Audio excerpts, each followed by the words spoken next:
Assalamualaikum warahmatullahi wabarakatuh. Perkenalkan, nama saya Nafa Auliana dari kelas E, NPM 2201012015. Baik, di sini saya akan menjelaskan mengenai tentang pengertian dari istishab, macam-macam istishab, dan ikhtilaf ulama mengenai istishab. Pertama, kita akan membahas pengertian dari istishab. Langsung saja, kata istishab secara bahasa adalah meminta ikut serta secara terus-menerus. Sedangkan secara istilah, istishab adalah menganggap tetapnya status sesuatu seperti keadaannya semula, selama belum terbukti ada sesuatu yang mengubahnya. Untuk contohnya, seperti bila tadi pagi seseorang telah berwudu untuk sholat subuh, maka keadaan telah wudu tersebut masih diperhitungkan keberadaannya pada waktu ia akan melaksanakan sholat duha.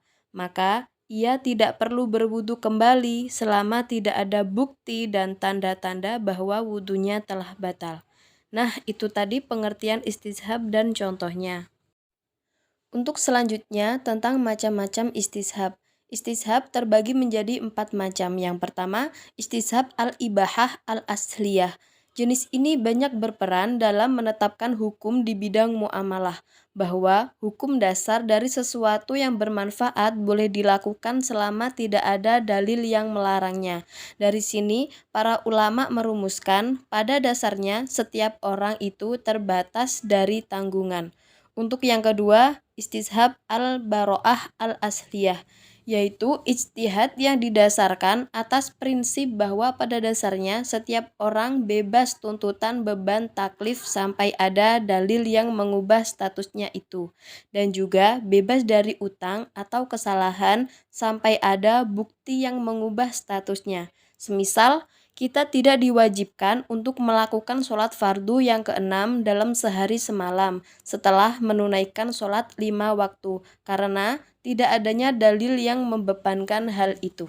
Dari istishab ini, para ulama menetapkan hukum asal dari segala sesuatu adalah mubah sampai ada dalil yang mengharamkannya.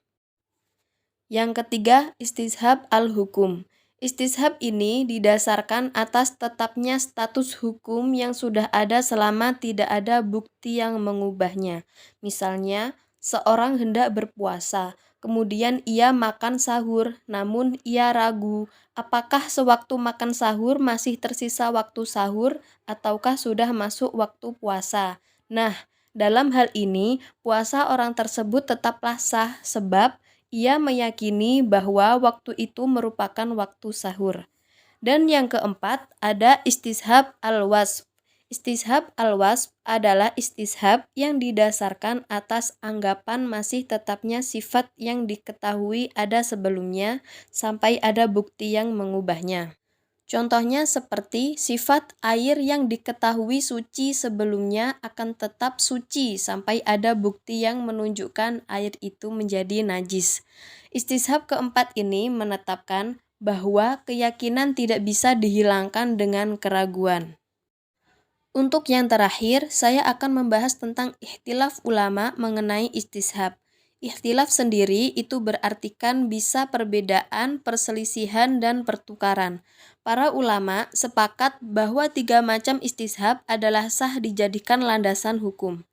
Dari kalangan Hanabilah dan Syafi'iyah berpendapat bahwa istishab dapat dijadikan landasan hukum secara penuh, baik dalam menimbulkan hak yang baru maupun hak yang sudah ada. Sedangkan menurut Hanafiyah dan Malikiyah berpendapat bahwa istishab hanya berlaku untuk mempertahankan yang sudah ada, bukannya menimbulkan hak yang baru. Itu tadi penjelasan istishab yang dapat saya sampaikan. Apabila ada kesalahan kata, saya memohon maaf yang sebesar-besarnya. Saya akhiri, wabillahi taufik wal hidayah. Wassalamualaikum warahmatullahi wabarakatuh.